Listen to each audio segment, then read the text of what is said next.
Hey everyone, how's it going? I know I haven't been on here for a while again. I apologize. Life just sometimes gets in the way. Um, just wanted to post a quick video. When I get talking to people and certain words start randomly coming out, like from different people, like the word soulmate, is usually when I feel like a good time to send something out like this video.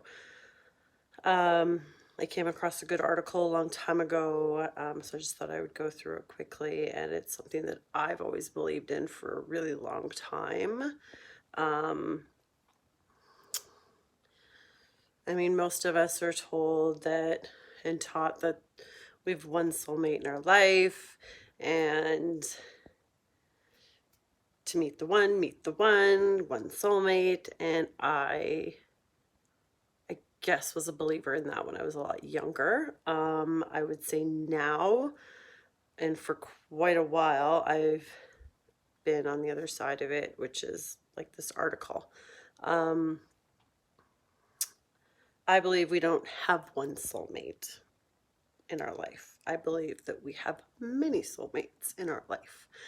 And whether I feel like, and they come at opportune times, like when they're meant to happen, and yeah. So for example, in my early 20s, I had my soulmate in, I guess, experiencing what love can feel like for the first time. And then I would say that my ex is my soulmate for having my children. So I feel like we were meant to meet and be together and have the time we had together and the time we still do have together for our children. We just live separate lives out in our own homes, but when it comes to our kids, we come together for them. So the article is basically like, what's the difference between a soulmate and a life partner? And I think there's also an article, like, I think you can find it on Facebook, actually. You know, you can go through all the videos and stuff. And I really always suggest people to watch the Will Smith and the Jada Pinkett Smith conversation. I believe it's under Jada Pinkett's, like, her Red Table, I think it's called. They basically, and her mom is in the conversation, and they're talking about basically their life and all the stuff they went through. People think they're in an open relationship. They're not. It's such a good listen, and I feel like it trumps like all relationship self-help relationship books that I've ever seen or read. Like, they have got it right, and it's insane. And so she had said at one point in the conversation that she like didn't want to get married, but she felt the pressure because of the family, and she was pregnant, and she said she was literally walking down the aisle with tears, and they weren't happy tears. And she always said, like, I always felt like I was a marriage person or marriage material. She goes, but what I know I am is a ride or die chick. And that was it right there for me. Like, for me, I feel like you can have soul connections with people throughout time. But a life partner, I feel like, is like a ride or die, is like someone you like really go all in for. And yeah. So anyways, I'll just read a few points here. So soulmate teaches you a lesson a life partner could stay for good.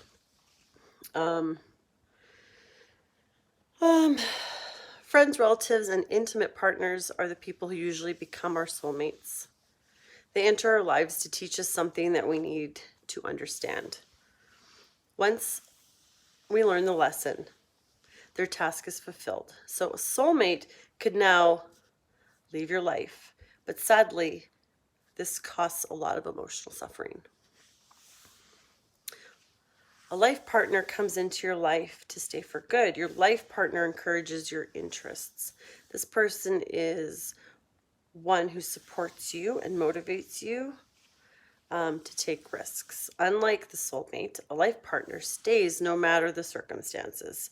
These people are spiritually and emotionally attached to you, and your relationship is incredibly pure and deprived of any selfishness. These types of connections we form with them are different. We're connected through heart, mind, and the mind with these people, and we go through many good and bad things together.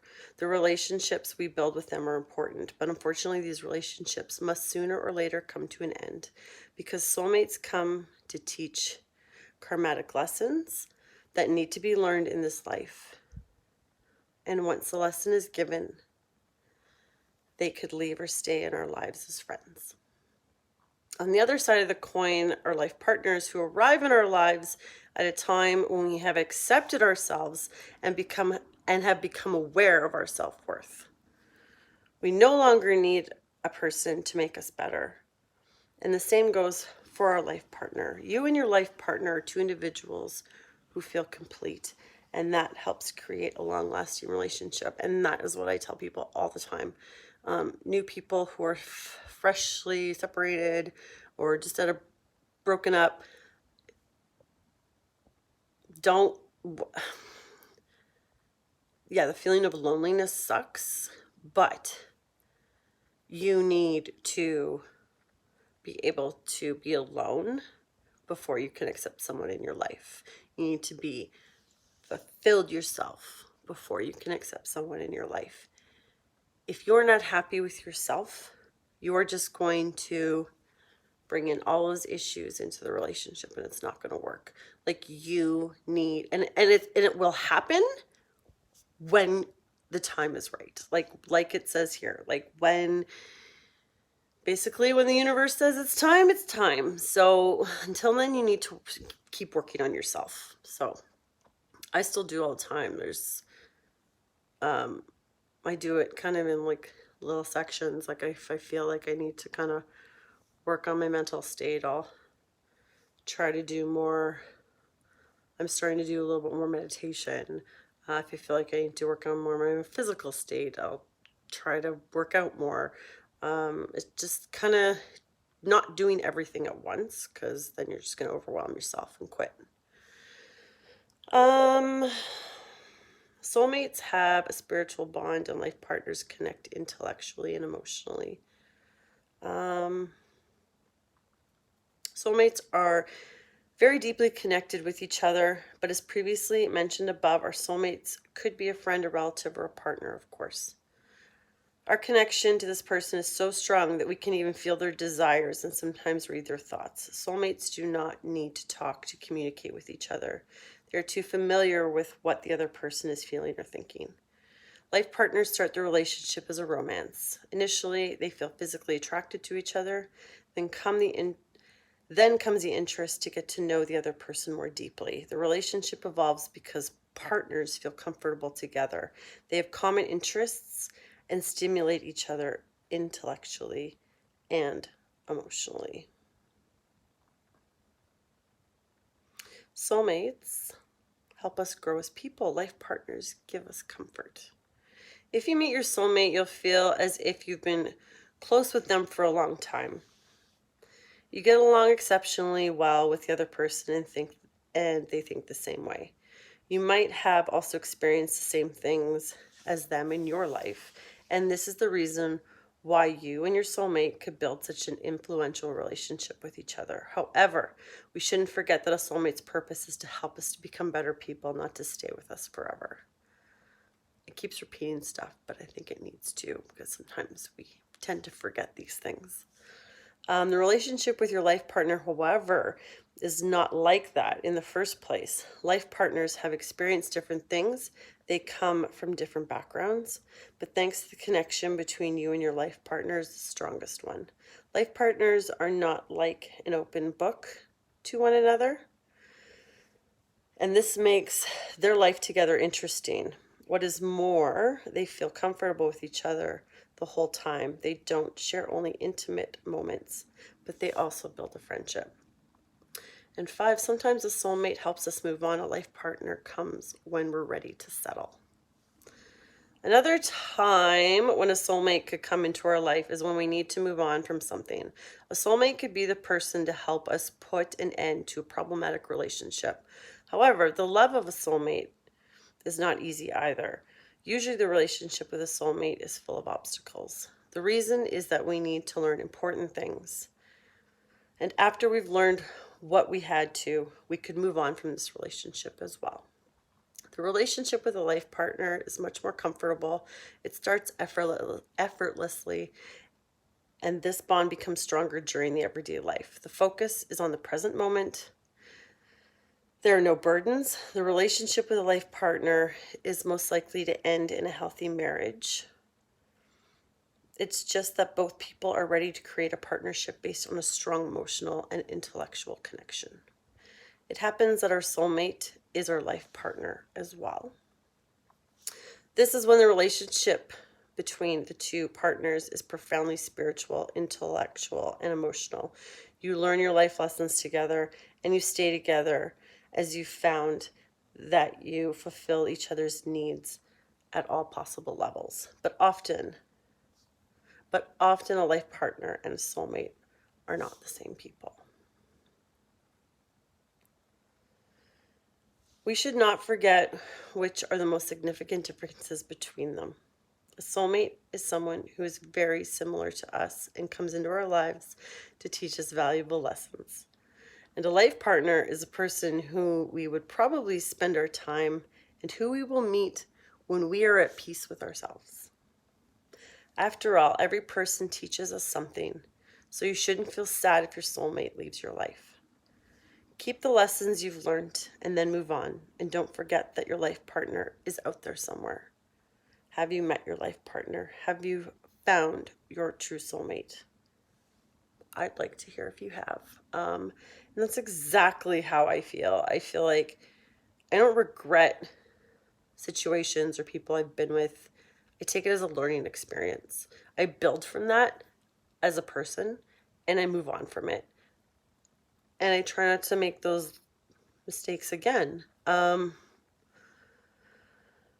I also feel like that's the thing I always tell my friends. I'm like, you're not going to be alone for the rest of your life. Like, I know you're not. Like, I know you as a person and you deserve you. That's the thing. People are not, they don't know their self-worth, and you need to know your self-worth. And you don't need someone in your life to make you happy. If you need to do that on your own. Because I've always said I'd much rather be single and happy than in a relationship and miserable. Why? Like, why do you want to be with someone? I always tell my kid that when he has a bad day at school and kids say whatever to him, I always say, like, don't surround yourself with people that make you feel sad and yucky inside. I don't do it, and I wouldn't expect you to do it either. And it's true. It's like, literally, it doesn't bother me anymore if people don't like me, if people want to say something bad about me, if people are quick to judge something about me. Unless they've come to me and had a conversation with me, their opinion doesn't matter, because it's all about conversation. It's all about talking. It's all about just being honest and being yourself. So yeah, I just wanted to throw this out there because I know that I've heard numerous times from some people that they're never going to find anyone, and that breaks my heart because that's not true. Might not be in a week, might not be in a month, might not even be in a year. Until that time, you work on yourself. You make yourself happy. You do the things that you love to do again, and the universe will literally make it happen when the time is right. So there's your little tidbit for the week. I hope you guys have a fantastic weekend coming up. Yeah, and we will talk soon. Have a good day. Bye bye.